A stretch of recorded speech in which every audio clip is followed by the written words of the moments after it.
Okay, let's get started. Howdy. So in the past few lectures, a couple of lectures, we basically understood the molecules that carry information and whose data are to be analyzed, right? Looking at the central dogma of molecular biology, we know that there's DNA, RNA, and proteins. We know sort of what kind of information is carried on these molecules. What is chemical foundation of this information?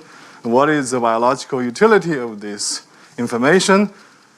And more importantly, what are the data like for these molecules, right? So we still had to talk about some concepts last time because protein sequence, secondary structure, which is a local 3D, and then tertiary structure, which is a global 3D, right?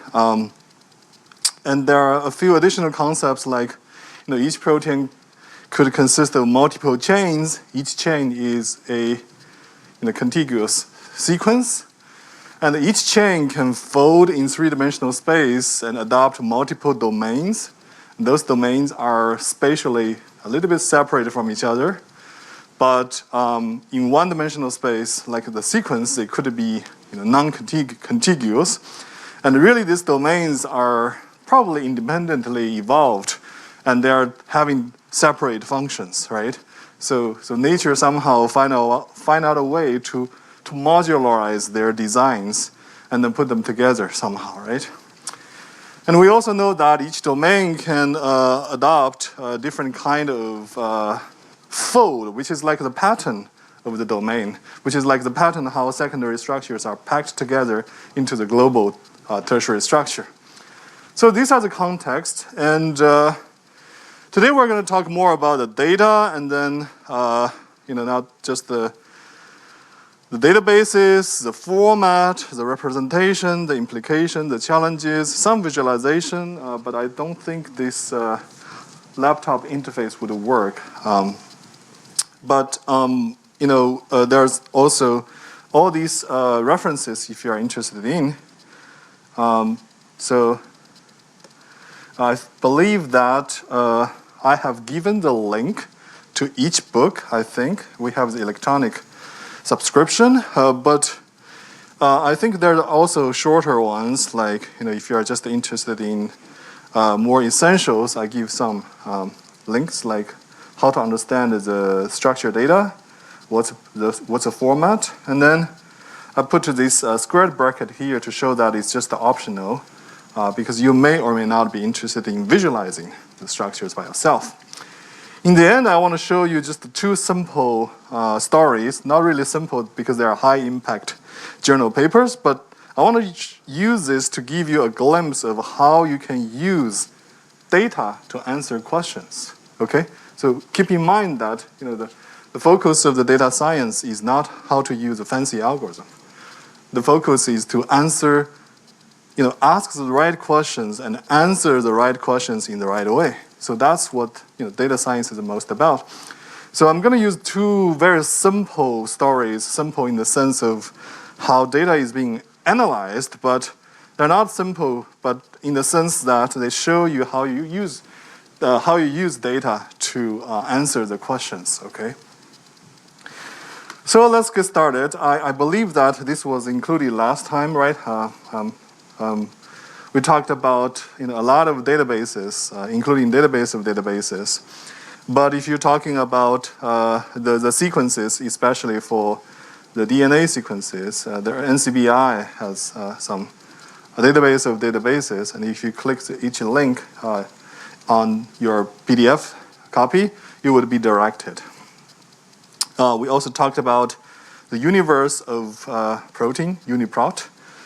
And they can be, if you click this link, they are actually redundancy removed into different subsets, like UniPark, that you won't see identical sequences from the same species, or UniRef 100, UniRef 90, all the way to 50, which shows the granularity. Basically, you have less and less granularity for this sequence.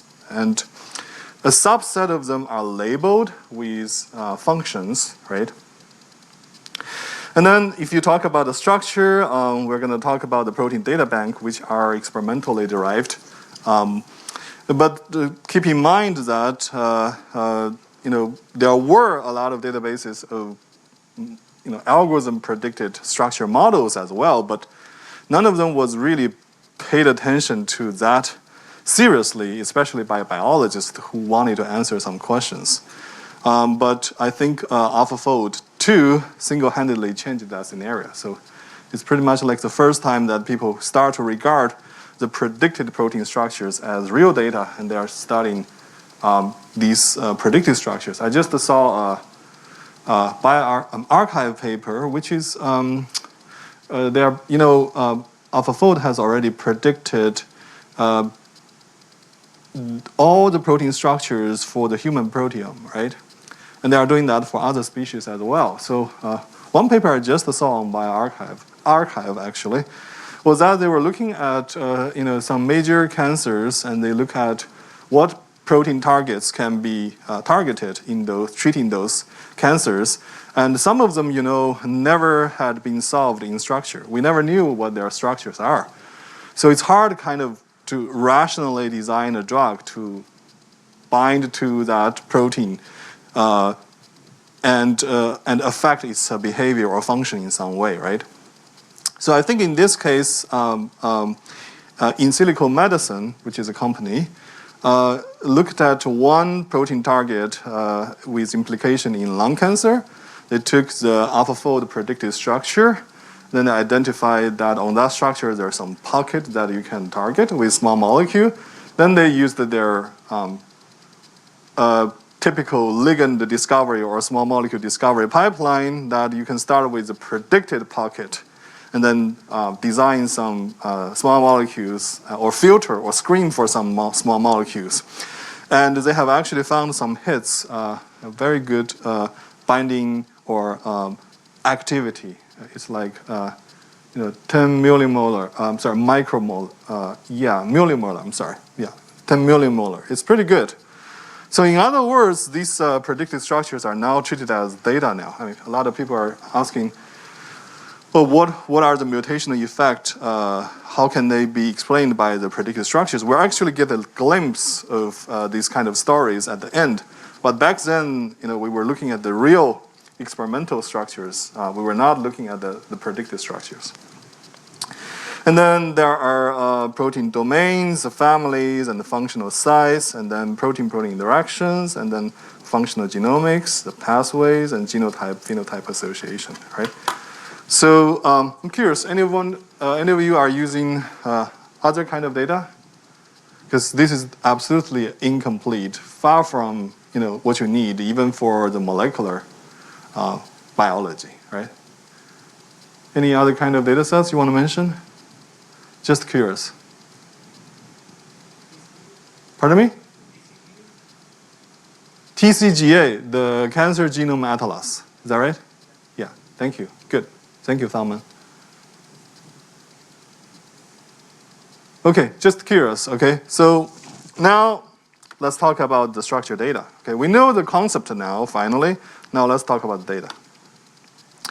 As I said that the major database for experimentally solved protein structures are called the Protein Data Bank. The link is rcsb.org without PDB, okay? So we can look at this website. And this is today's rcsb.org. You see that it has all kinds of molecule of the months and feature and highlights and everything. Okay, so for instance, if we are of course you can search the proteins of interest using their keyword like PDB ID. It's like 4-letter, 4 alphanumeric digits. But if you don't know anything about it, let's say we are interested in the SARS-CoV-2 spike protein, for instance. Apparently you already get some hints already, right? let's look at what we get. And there are a lot of structures already, right? The reason that we have only 4 structures is because of our keyword, but I just want to show one example, for instance, right? For instance, this is one example. You notice that there is a 4 digits alphanumeric, 7CWM. This is the PDB ID. That's a keyword that you can find the entry in the database, right?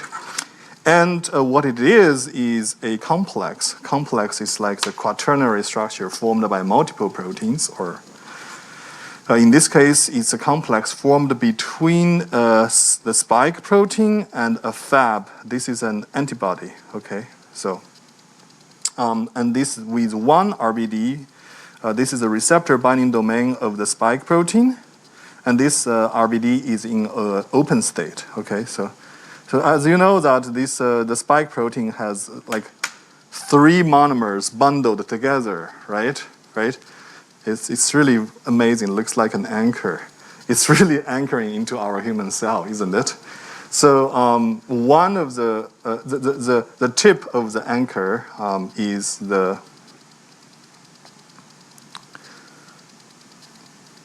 tip of the anchor is the receptor binding domain.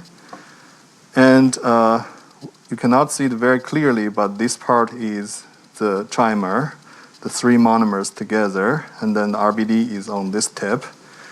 And then 2 of them are in the closed state, and 1 of them is in the open state, right?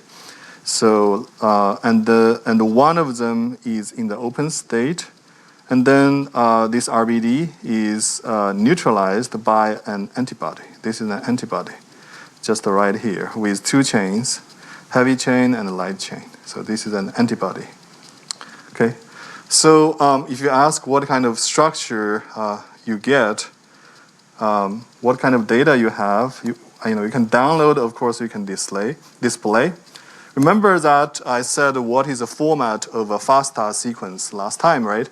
It's essentially the sequence, but with a header starting with this bigger than, right, symbol. And you can put any kind of keywords for your own reference in the header, separated by the vertical line. So in this case, it's actually using the PDB keyword, 7CWM chain 1.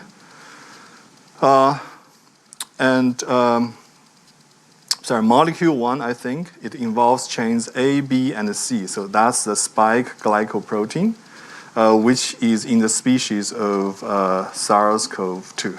Okay, and then this is the sequence. Then you have 2 more chains, 7CWM chain 2 and 7CWM chain 3. That corresponds to the D and G. There are actually multiple copies. So DG, EH, and FI are 3 pairs. So one of them is a heavy chain, and one of them is a light chain, and that's a Homo sapien, a human. So that means it's a human antibody, right? So, and again, you have the sequence right here. So, okay? So that's the FASTA sequence. Remember that each letter is actually corresponding to 1 amino acid or a residue in the context of a protein. So it actually consists of a lot of atoms, right?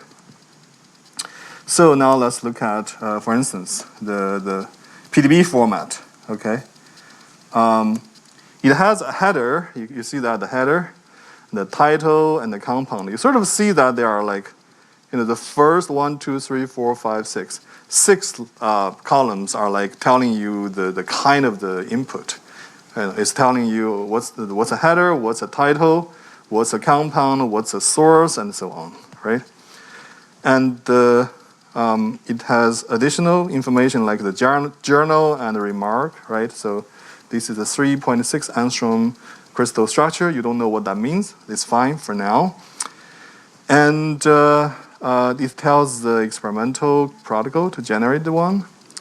And what we are mostly interested in after the remark, excuse me, it's going to be a very long, is going to be the structure information. So in other words, we need to know every atom every atom's Cartesian coordinates. So this is a sequence. Now, this is the secondary structure, helix, sheet, what you learned before, link. And then now we starting with this atom, you see. So these headers, or the fields, the concept is called field. The field of atom gives you the Cartesian coordinates of every atom, okay? Except some hydrogens which are too small to be, localized, okay? For instance, in the FASTA sequence, at position 14, right, of chain A, what you see is in the FASTA sequence, position 14, 1, 2, 3, 4, 5, 6, 7, 8, 9, 10, 1, 2, 3, 4. It's a Q, right? Position 14 at chain A is a Q. So that's actually the first residue. Q is one letter code for glycine. No, glutamine, GLN, right? So that's exactly what is here. So it says that I have the 14th residue in chain A, that's a glutamine Q, okay, if I convert it to a single letter. But in the PDB, it's a 3-letter. And for each residue, I know that it consists of different atoms. For instance, there's a central atom, C alpha. There is a nitrogen on the amino group, and then there's a CO on the carboxyl group. Then you have C beta, C gamma, C delta, oxygen epsilon, and the nitrogen epsilon, which are already known because topologically already known because you know what each residue or amino acid consists of. But then here each atom is given its coordinates, X, Y, and Z. 232, 167, 153 in the unit of angstrom, okay?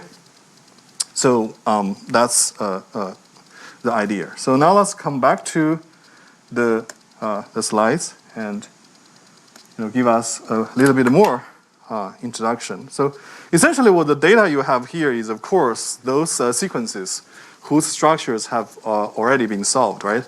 But you see that my chain A started with position 14, not 1. Why? Because not all residues can be seen in the structures, okay? Some parts can be extremely flexible and low resolution to identify. Some of them are intrinsically disordered. So be aware that it's not just few sequences have structures, but even for those sequences who have structures, you may have incomplete structures. Not all the residues can be visualized, and their atoms don't necessarily have the Cartesian coordinates. So, whenever you talk about data, you want to talk about a little bit about how these data are collected. So I think it's worthwhile to know just a little bit how these data are collected, okay?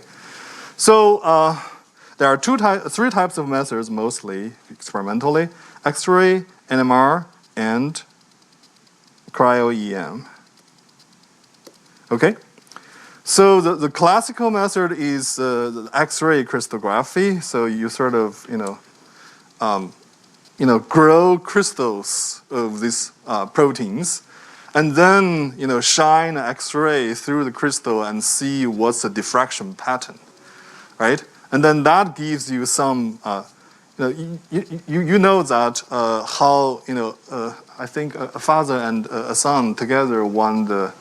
Did they won them together? Did they won the Nobel Prize together, or they won them separately? I'm talking about the Bragg's, the diffraction, what you learned in physics. Well, we can look it up. So, this is the physics that we learned, how the diffraction.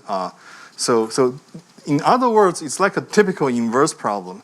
You look at the diffraction pattern and you infer what's the original object, okay? An inappropriate analogy is like looking at the shadow and estimate the 3D shape. But this is not a shadow. This is a diffraction pattern, okay? So if have you seen this very famous, I think we can look at this on the famous diffraction pattern for the DNA.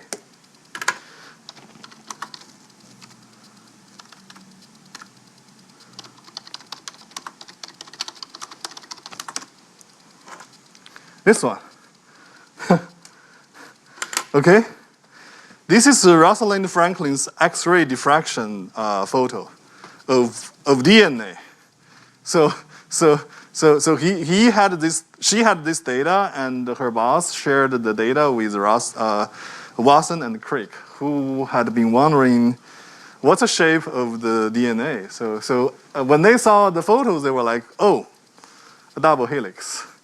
Okay, of course, this is not how, it's, your eyes are probably not trained to see it that way, but this is just one example. So look at this X-ray diffraction pattern. It's very regular, right? So it is consistent with a very regular double helix. Okay, for proteins, it's a little bit more complicated, but it's a well-solved problem. Of course, there are a lot of challenges, right? For instance, crystallization can be very difficult and can limit protein types. Years ago, getting the G protein coupled receptor structures were still difficult, right? So, or some proteins which are flexible, right? So they could be. So it's a detailed atomic information, but experimentally it could be difficult, okay? Then you have the NMR. This is, you don't have to grow crystals anymore, but you put like, proteins in high concentration, okay, liquid, solvated in solutions and in high concentration. So it works even for flexible proteins. Excuse me. And the physics behind it is, you sort of put it in some, electromagnetic field, and then you observe the magnetic resonance, okay?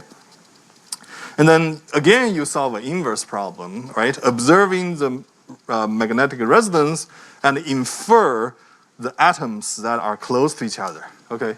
So once you figure out which atoms are close to each other, and then you can infer the 3D structures, so, right? So this is often not give you a single structure, but you give you an ensemble of structures. So in the PDB, you may end up having like multiple models. Model is another field. You have model 1, 2, 3, 4, 5, 6, until 12 or more. So you really get an ensemble of structures. So the resolution is not necessarily as high as X-ray, okay? When I say resolution, for instance, a one angstrom resolution is much higher than 10 angstrom resolution, right? So cryo-EM is the last one. It's a cryo-electron microscopy. This was, Nature Methods of which year was it? 5 years ago or 4? So if you look at Nature Methods, this journal, the method of that year was cryo-EM. This is a wonderful technology combining the advancement in physics instrument as well as data processing. Okay, so what it's doing is essentially quickly cryo is like quickly freeze these proteins, and then you take a lot of pictures from different angles, and then these different pictures can be aggregated. A lot of people spend time figuring out, including how to do the Bayesian aggregation, and then you can get a very high resolution. It's still lower resolution than X-ray from time to time, but you can overlay a lot of low resolution images and from different angles and get a higher resolution 3D shape. And I think in the past there was a race of resolution because X-ray can get 1 or 2 angstrom, right? That's the resolution. But the cryo-EM used to only get 15 angstrom. That's already good. But in recent years, we keep seeing like 7 angstrom or 5 angstrom or even lower, or in other words, higher resolution images from cryo-EM. So this is very good. And there's another advantage. You probably noticed that the spike protein I showed you was actually a EM structure. And it's not without reason, because cryo-EM is very good and for large macromolecular assemblies. Okay, so for large molecular assemblies, cryo-EM is very powerful. Okay, so if you click this link, you will be directed to 3 short videos telling you what these experimental methods are doing. But overall, the big picture is the following: that these are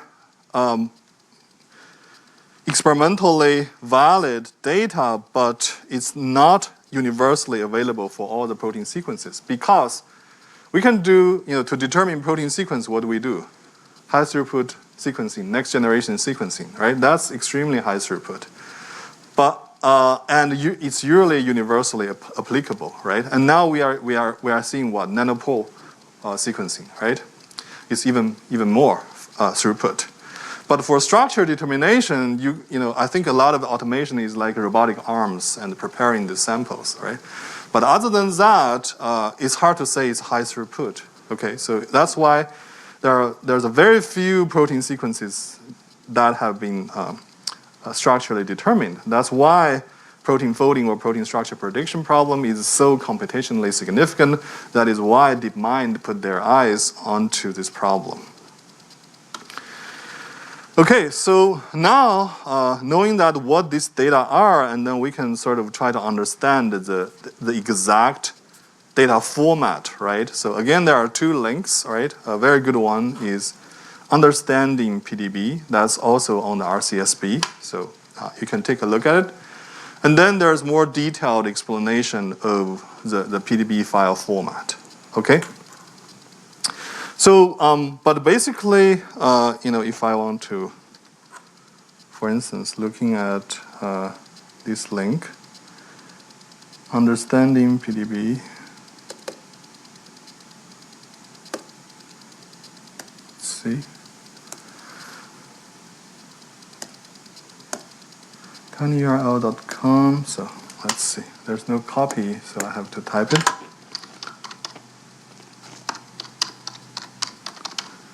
And what is the keyword?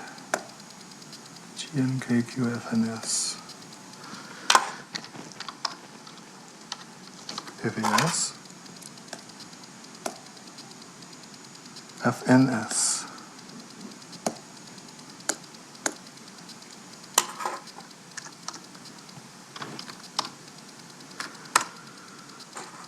Okay, so this is the introduction to the PDB data. It tells you the concept as well as how to visualize and read things in general. Okay, and then it tells you, for instance, when I say it's a 1 angstrom structure versus 2 angstrom structure, what are behind these numbers? Okay. And with a 1 angstrom structure, you have the highly ordered and it's easy to see every atom in the electron density map, but lower resolution like 3 angstrom or higher shows only the basic contours of protein chain, like this ones. Okay, so the sticks are the atoms, but you don't really see it. What you see are the contours only, right? But if these contours are a higher resolution, then I can trace the contours and actually figure out the detailed positions of every atom, right? So that's what the resolution means. And then there is this PDB format. I think I gave a link as well. Okay, so this PDB format 33.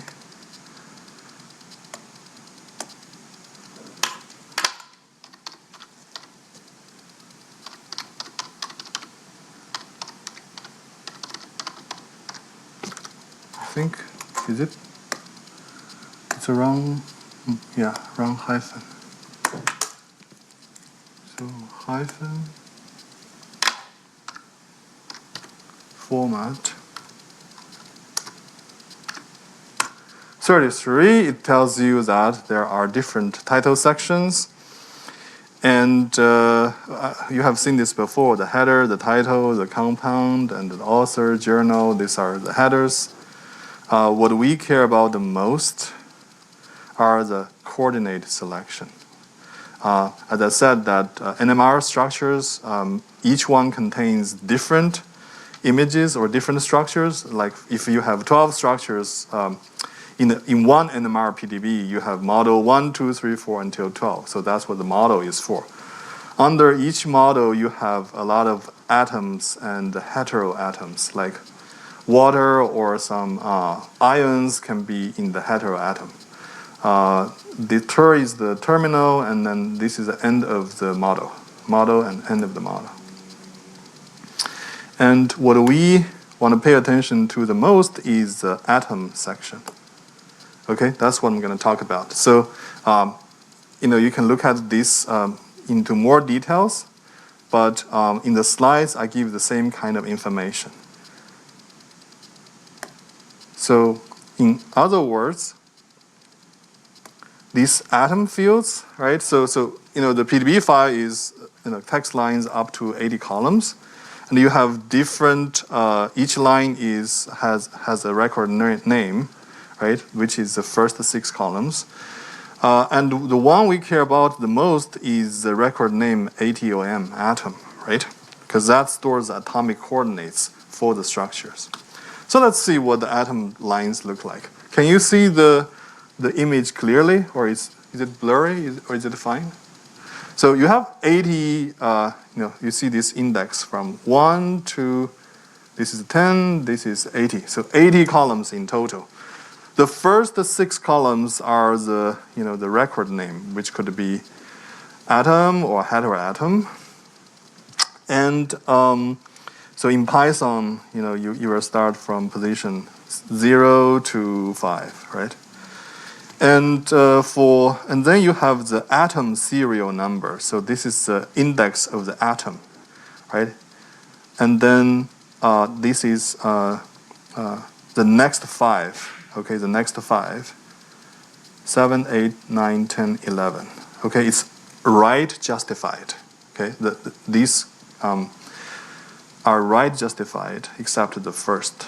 Okay, then for each serial number of the atom, you have a corresponding atom name, okay? So this atom name, again, occupies 3 columns, actually 4 columns, 13 to 16. And in this case, it's a nitrogen. It's a backbone nitrogen that's in the amide group. And Ca is the central carbon, that's a C alpha. And this C and O are the carboxyl group connected to C alpha. We don't have the third atom connected to the C alpha, that's a hydrogen, because usually hydrogens are too small to be observed. And then in this case, we don't have the side chain either. It's a glycine, by the way. The next field is the residue name, position 18 to 20. This is 18 to 20. That's the residue name. Glycine, 3-letter code. What's the side chain of glycine? Remember, it's the smallest amino acid. So the side chain of glycine is only a hydrogen. So that's why you don't see hydrogen here either. You don't see that side chain hydrogen because the next one is a proline, right? Okay, and then you have a chain ID, right? That's chain identifier for column 22. And then you have the residue, okay? You have the residue sequence number. So I actually start with residues 3, 4, and so on. That means the first 2 residues are probably not included in the structure because they're probably too flexible, right, to be observed, right? Or for some other reasons, biochemically, they didn't include that part. It's also possible, okay? But one thing you have to be careful about is, you may not want to look into these details too much, but this number 3 does not necessarily mean that it's a third residue or character in the FASTA sequence. Because in the FASTA sequence, it's one kind of residue indexing, but in the PDB, it's uploaded by different authors from different groups. They don't usually form the same standard. So this number 3, maybe they're internal indexing. So you got to be careful. This doesn't mean that G or glycine is the third character of the FASTA sequence. Okay, it may be the fifth or the or the first. You be careful about this indexing. And then we have three fields corresponding to X, Y, and Z. Again, right justified. Okay, be careful that I don't think you can go beyond 9999 angstrom, right? So if it's otherwise, it could go below these corresponding fields. And then lastly, there are a few columns you may not pay too much attention to. For instance, this green one is from 55, right? Starting from 55 to 60. This is the occupancy. You can regard this occupancy as if it's a probability mass function. What you see here is like 1. It means that, oh, this atom is 100% there. But you could have a case like, n and then 0.5, and then there's another n below another 0.5, okay? And then they have the same atom, but different coordinates. It says like it's like 50-50. Why? Because the density is too smeared or ambiguous to be, nailed down to a single structure or a single coordinate. And then you have the next field is 61 to 60, and that is a temperature factor. You may not pay too much attention to it, but it's showing the local flexibility, right? The higher temperature, the more flexible. And lastly, this column is showing what's the element of the atom, right? Element was the first chemistry concept we reviewed. So as you can see, this is very, very simple. So one caution to make is that this is a sort of a standard PDB format, okay? But not, you see that in different groups, including computational groups, they make predictions in the PDB format. They do follow this 80-column rule, but it doesn't mean that they always include all the columns. Do you see what I mean? All the fields. So in other words, I could have a PDB structure that does not contain this factor or does not contain this temperature or does not contain this element. Or sometimes it's a single chain, so they didn't even put a chain ID here. It's all possible. So that means, when you are using a computer program to process this PDB data, you shouldn't split them into multiple columns of an array or a matrix simply based on the space, the delimiter. Do you see what I mean? Because, some could be missing. So that means you should stick to the range, which is very rigorously defined because everybody uses this range index, but I cannot guarantee that all the fields are in every PDB. So that's something to be aware of, okay? Okay, so again, there's a little bit more details and a nicer or more details, but I feel, that colored ones was nicer, but you want more details, it's in that format, in that one. I believe that your homework one, problem one, would involve some processing of the structured data. I think it would be fun to put what you learn into practice. Okay, so this is the tertiary structure data, okay? Any questions so far?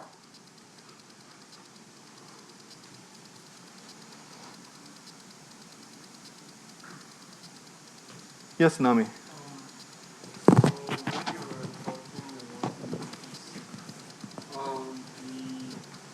The residual numbers, you said it starts from, I guess, 3, 4. Am I correct? It starts from the 3. You could see it starting from any number, 1 or 3 or anything, but... And you said that the first ones, they couldn't capture it or something? Right, so we have to differentiate two situations. One is that, remember, these residue indices are author designated, okay? Let's say that this, in case 1, author designated residue index number is exactly where it's ordered in the sequence, okay? In the text, FASTA sequence. Then in those cases, if you see a 3 at the beginning, that means the first 2 were just not positionally identified. For instance, why they appear so often for the termini? The first 2 are in the N-terminus, right? Because the terminus are more flexible, isn't it? They're spatially less restricted, right? You could see things missing in the middle as well as you deal with the structures. You may see 3, 4, 5, and then you jump to 8, 9, right? Because 6 and 7 are missing, you may wonder why 6 and 7 are missing. Can you imagine what kind of 6, 7 could be missing? The hint is the secondary structure. Alpha helix is stable. Yeah, exactly. Beta street is stable, but a loop, right? Especially a long loop could be very flexible and hard to be, in other words, the electron density is extremely low resolution. I couldn't identify, right? I don't want to use 30 coordinates and each with occupancy of 0.03, right? I don't want to do that. Predict the structures. So do we give small weights to these two? Do you give small weights to those flexible groups that may be even difficult to characterize experimentally? That's your question, right? So I guess you are asking, do we give smaller weights in assessment of protein structure prediction? Is that right? That's a good question. The design of the assessment metric for the protein structure prediction problem itself is a research topic. And in the Olympics of protein structure prediction called CASP, Critical Assessment of Structure Prediction, where DeepMind's AlphaFold got its name, they actually change the assessment metrics every CASP. They even change the assessor every time. Okay? Part of the reason is that they don't want people to game through the system and just try to make their predictions with better assessment metric 1. You see what I mean? Because it's hard to pinpoint a single assessment metric that can bring out the enough significance of the structure toward the biological interpretation. So that's a reason. So you may see that every time people may choose a lot of ensemble of assessment metrics, right? And then in each assessment metric, all the groups are ranked, and they are giving a score and ordered. Then a Z score is calculated for each group under each assessment metric. Then you add all the Z scores together across all the assessment metrics. Then you rank all the groups again. That's sort of the final. Okay. But if you go to the CASP, you can also click each column and find the assessment metric that gives you a better advantage. But probably some assessment metrics more talking about the local details, like the side chain orientation. Some are more paying attention to the global fold, then the loops wouldn't be that important, right? So very good question, okay? Yeah. Designing the assessment metric is actually a very tricky question. Yeah, because it's easy to think that I just want to do a data science project. I just look at eventually if it's a classification problem, ARC or PRC, if it's a regression problem, MAE, MSE, and then, but in reality, in a lot of data science projects, you actually have to design the assessment metrics properly, unless it's already well studied by everyone. Good question. So then you see these ones in squared brackets. It means that I feel like for the completeness of the knowledge, I give them there, but it's optional because we talked about fold, right? Fold is like the pattern of the 3D tertiary structure for each domain, right?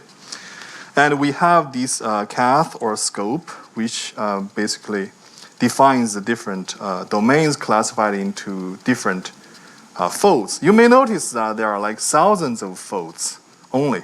So this is a concept I want to talk about.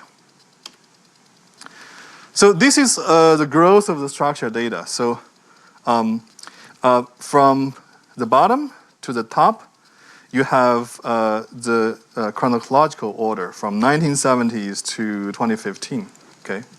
I think I have another figure up to 2018. What you see here in red is the cumulative growth. So this is the cumulative growth.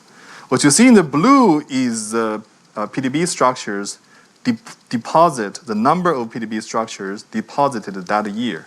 I think that the data was collected in the middle of 2015, so this blue is not as much as the previous year. That's only because it's in the middle of 2015, okay? So blue is yearly and the red is total. I think now I need to double check.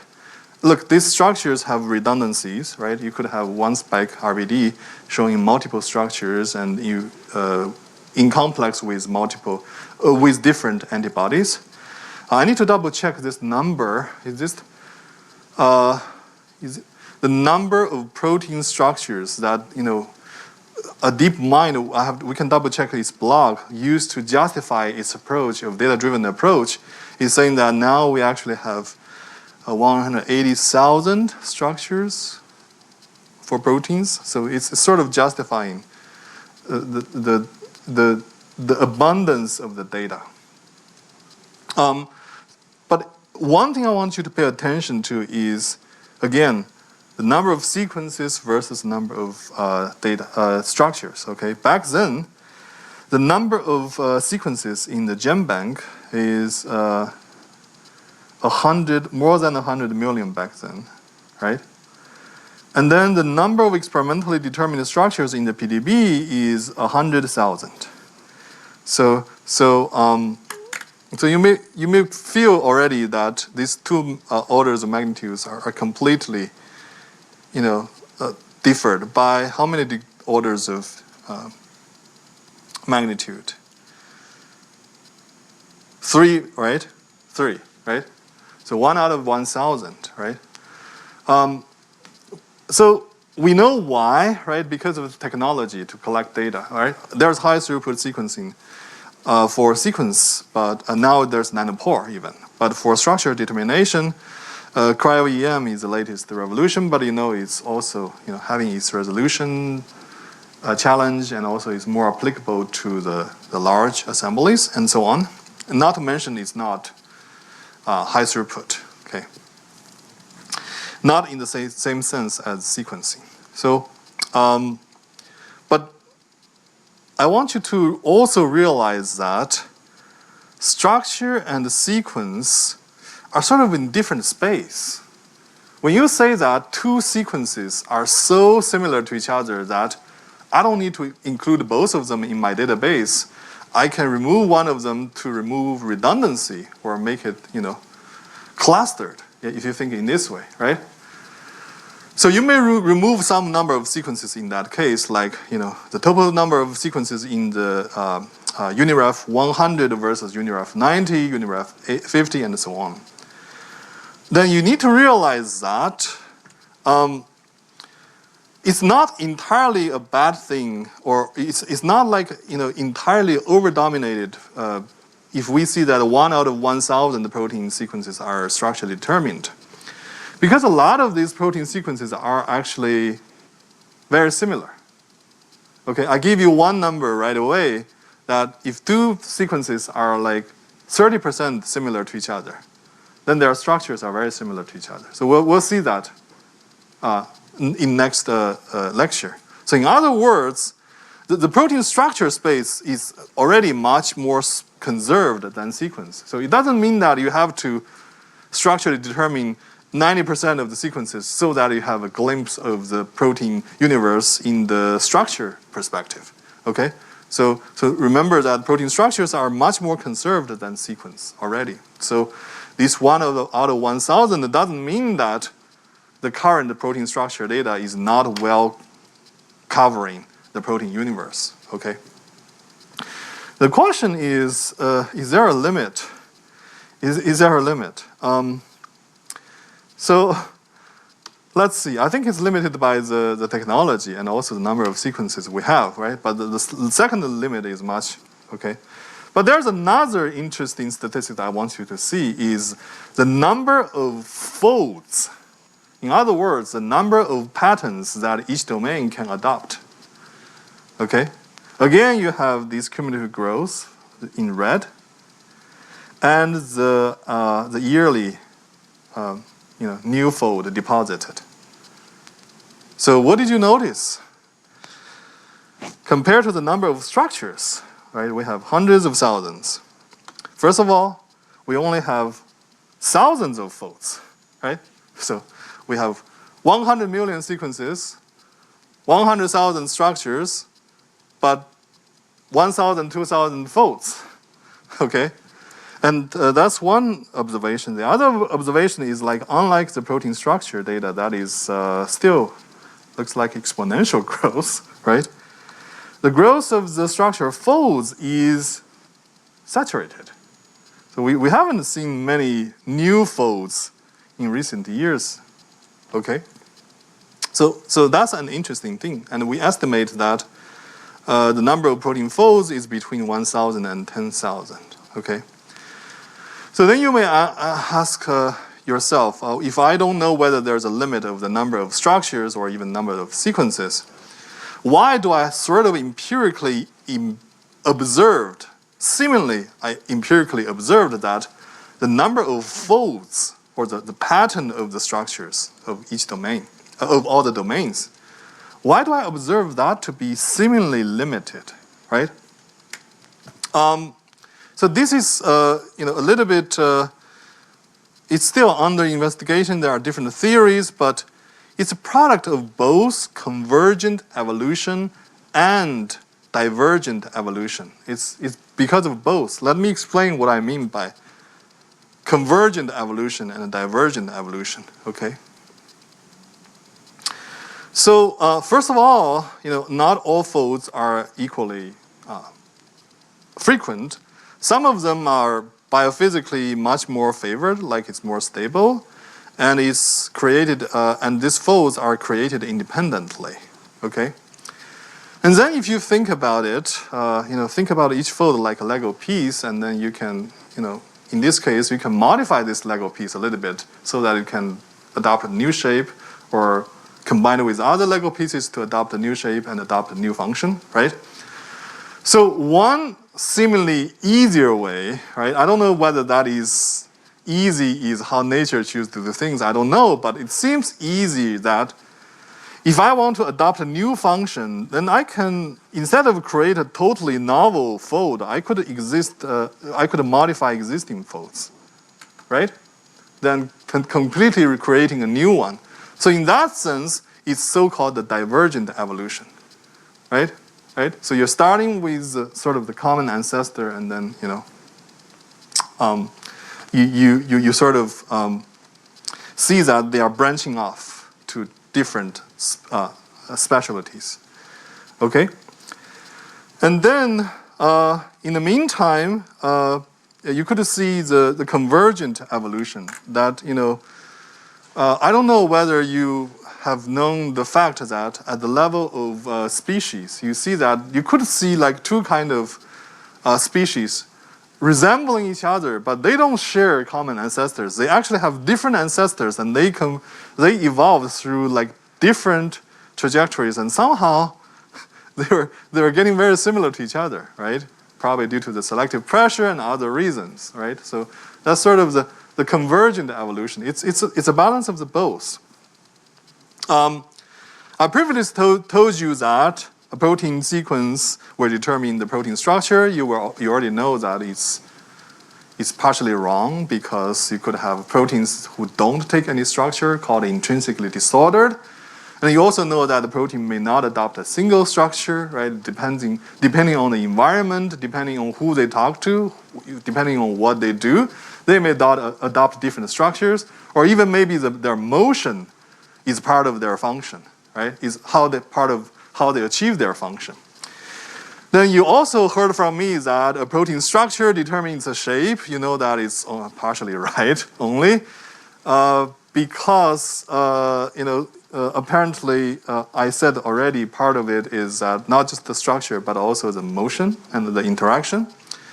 And also the fact that you could have two proteins with very similar structures, but they have different functions. In other words, the structures will help you, will guide the protein function, but it does not uniquely determine the protein function. So I had to exaggerate and simplify at the beginning, but now I think it's time to know a little bit more truth, okay?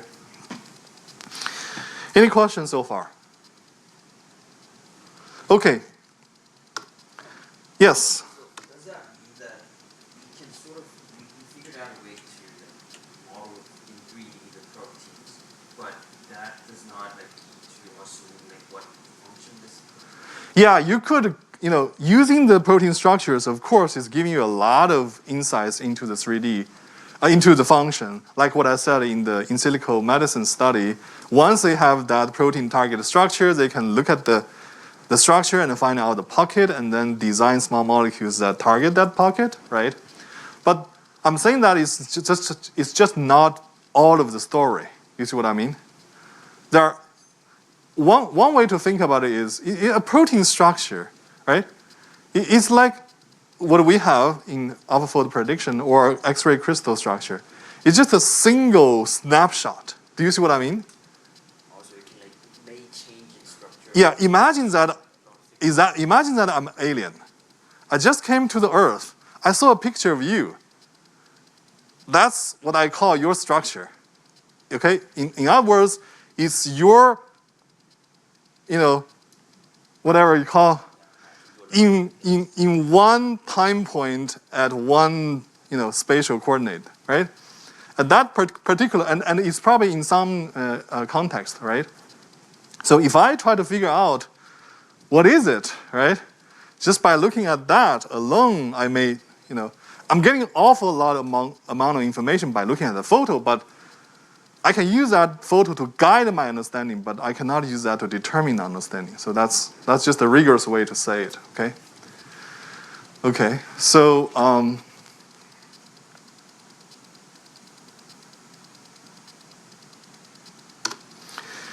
so now let's try to summarize computationally, right? What's the implication? How to work with proteins structure data? What is the unique challenge and how do we represent it, okay? So apparently it's noisy and incomplete like others, right? And it's not linear as a sequence, as I said, that if you look at the Cartesian coordinates of the different atoms, they are intrinsically constrained by each other due to the bounded and non-bounded interactions, right? And then the search space is, so it's not linear as a sequence. That's why, the earlier bioinformatics breakthroughs occurred with the protein sequence analysis because, the CS algorithms amenable to strings will be directly applicable. So that, for sequence analysis, those algorithms are readily applicable. And then in this case, all the atoms can move in X, Y, Z. So the search space is intrinsically continuous. Of course, if you want to simplify it, you can make it discrete as well, right? And one thing we already knew is that it's not as abundant as the sequence data, right? So unlike the high throughput sequencing techniques, the structure determination methods are labor intensive and not universally applicable to all proteins. So let's look at, over the years, the growth of 3 databases, okay? Okay, first is the UniParc. That is all the so UniParc basically is the number of is a database of sequences from UniProt. It removes the redundancy by removing the identical sequences in the same species. Okay, that's UniParc. And UniRef 50 is removing the identical sequences even across species, and then do some clustering. Like 50 is like the threshold for identity for cluster membership. Okay, UniRef 90. UniRef 100 is the biggest among the UniRef. The UniRef 90 and 50 are getting smaller and smaller. So we can look at UniPark, which are the non-identical sequences, at least within not within the same species. We don't have two identical sequences from the same species. So this is the growth over years, right? We have 2 times 10 to 8, okay? 200 million, right? Hundreds of millions, that's what we learned.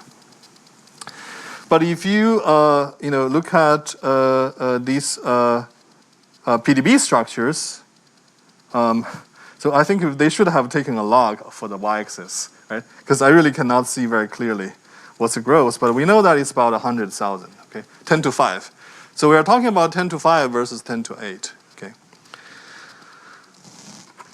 Okay, so yeah, I think the number is 180,000 now for the structures in the PDB, okay? So this is one thing. But again, I said that, you also have to realize that the structures are more conserved than sequences. So you cannot just compare those two numbers, okay? However, we have observed a lot of deep learning technologies are getting more and more inspirations and applications as well, of course, into the field by studying the 3D structure. Now that AlphaFold has predicted so many structures for proteins with reliability, the importance of structure data is just increasing. So you got to be able to know how to work with the structure data. So when working with the structure data, you need to respect the physical and biological principles. But sometimes you don't know all of them or all of the details. For instance, you know that there's a Schrodinger equation, right? But you cannot really solve that for all the atoms within a protein, right? Or in some other cases, for instance, AlphaFold 2, I remember their CEO, DeepMind CEO, when giving the talk at CASP 14, the conference, back then they couldn't talk about all the details, but they can give because the paper was not published yet. But the CEO did emphasize that they did not just apply AI to the protein folding problem. They made AI tools for the protein folding problem, and they really respected the physics. And people in the audience did try to ask again and again, what's the physics, right?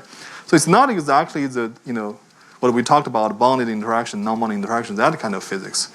What he emphasized essentially is the fact that, if you rotate or translate a protein structure rigidly, the structure does not change, okay? So if you have a neural network whose input includes the x, y, z coordinates of all the atoms, and the output is updating it, then you know that, if all the coordinates rotate or translate together, then it's the same quality. So that's why they use the roto-translational equivariant neural networks in part of their model.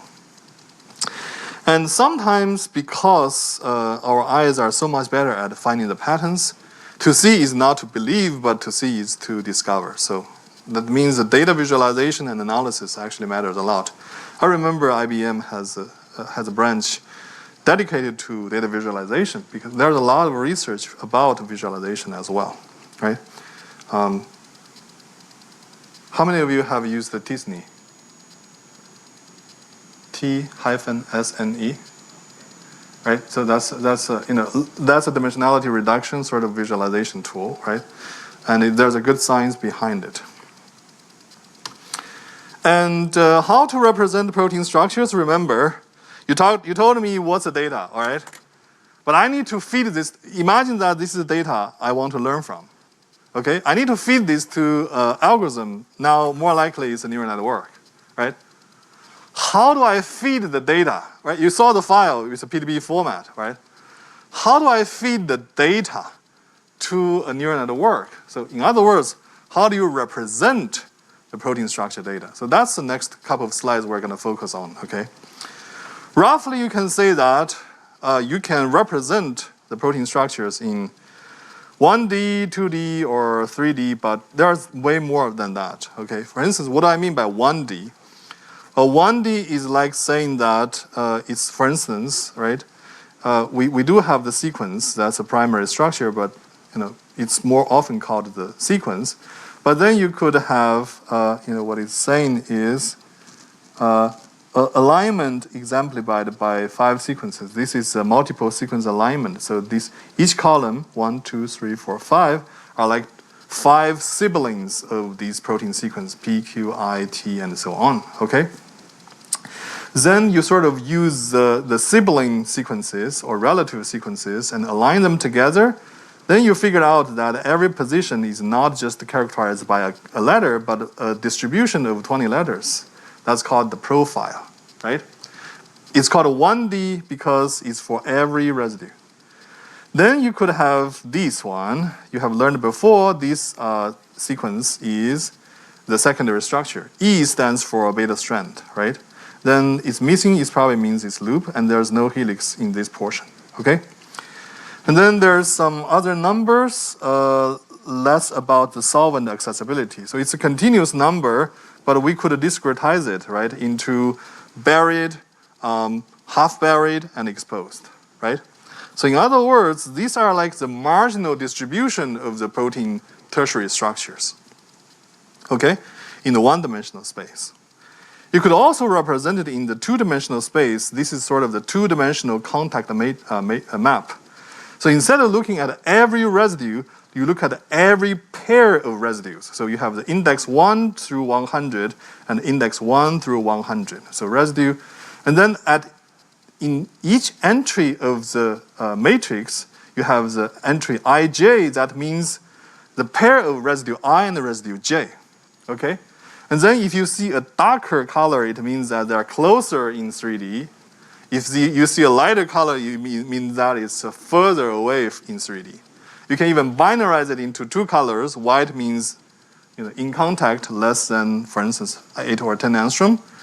Black means, black means in contact, and white means not in contact if the distance is bigger than 10 angstrom-ish, for instance. Okay? Then you can also do it in 3D, but I want to talk a little bit more about what the 3D is, okay? Now, knowing what this so-called contact map means, it could be binary, right? Then each pixel can be a binary. So that's why after deep learning gained its popularity in ImageNet, one of the first things that flew into bioinformatics was the study of the contact map. Either you predict the contact map, or you start with the contact map and predict something. Why? This is an image, isn't it? Right? So it's a grayscale image, right? So it could be binary, as I said, but this could be grayscaled from white to black. Each pixel could be a probability mass function instead of a single number, right? For instance, the chance that the distance is between 3 and 5 is 1 over 50. The chance that it's between 5 and 6 is 1 over 40. Anyway, they add up to 1, right? So each pixel could be a binary number, could be a probability mass function. It could be also a real value, the exact distance, right? Or you approximate this distance as a Gaussian distribution. Then you can use 2 numbers to characterize it, like VAE. 1 mean and 1 standard deviation, right? Right? So those are different kinds of 2D, but in sense they are images. So that's why one of the breakthroughs actually popularized by AlphaFold 1, okay, 3 or 4 years ago, but that was already accomplished in academia. That was treating this, realizing this contact map as images, and treating the contact map prediction problem. You start with a one-dimensional sequence, and you predict the 2-dimensional contact map. You regard this one as like a pixel level, this labeling problem. Okay, so this is one, and then the corresponding neural network architecture was ResNet by then. So you see that it's getting all the nutrients, but also some unique factors is that you also have to realize that this is not the natural images. There are some special things you have to to deal with, okay? So I don't want to talk more details into that. When we get there, we'll see, especially in the journal club. Now I want to ask one question. Let's see whether we can get that. So this is the diagonal, I equal to j, right? So it's always in contact because I equal to j, okay? So now let's see. Let's try to draw something.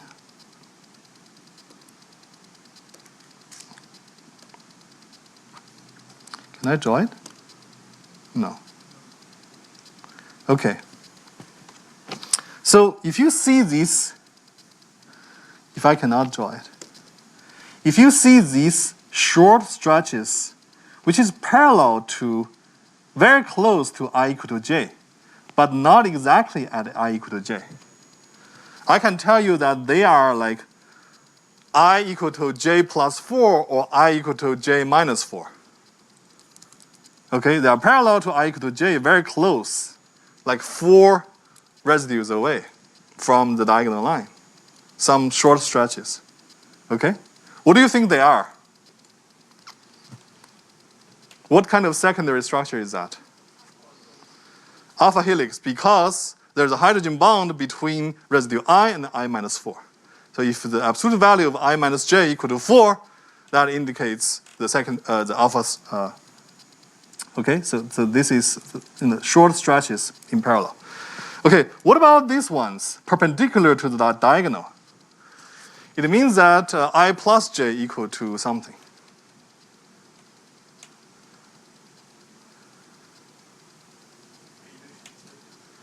What kind of beta sheet?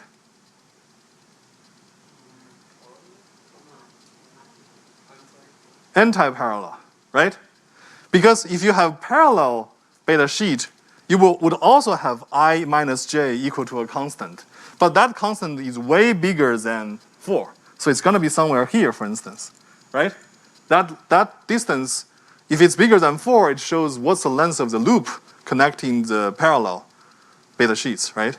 But when you have I plus j equal to a fixed number, that usually means it's the anti-parallel beta sheet, right? Right? Is that easy to understand? Let's see. Let's look at the, for instance, anti-parallel. Yeah. Like in this case, okay? Let's call this position I, and then the length of the loop is d, and then this position is hydrogen bonding with I, so it's I plus d plus 1, right? And then the next pairs are also interacting. So their indices are I minus 1 here, and then I plus d plus 1, right? This is I minus 2, this is I plus d plus 2. So there are some, right? Right? So, right? But where in this case, right, if there's an I and a j, right, then the next one would be equals to, for instance, if I keep going that direction, it will be I plus 1 versus, that j is going to be dependent on the length of the loop. So it's always going to be a constant. I minus j is going to be a constant. Okay? It's separated by the length of the loop, right? Right? So that's why we can see the parallel and anti-parallel secondary structure is there, okay? So I haven't finished the representation of a 3D structure. So point cloud is straightforward, but it may not be the easiest one to learn from. Okay, you can say that, well, let's just use point cloud and 3D CNN, but that's not the necessarily the easiest one. Why? Because as I said, so many high dimensional space with a lot of constraints hard to learn. If you ask a neural network to learn the constraints about bonded and non-bonded interactions, that's very difficult. So what people usually do is, of course, you can use point clouds, but you can also pay attention to the fact that protein interactions are usually at the surface. So you could sort of study the surface. So the surface is one kind of the non-Euclidean structure, right? So Michael Bronstein is really interested into this kind of representation and the corresponding neural networks, right? You could use a volumetric contact map, already talked about, tessellation. You can also use a molecular graph. If two atoms or residues are close to each other, then there is an edge between them, and each node is an atom or a residue. So you can represent it as a molecular graph.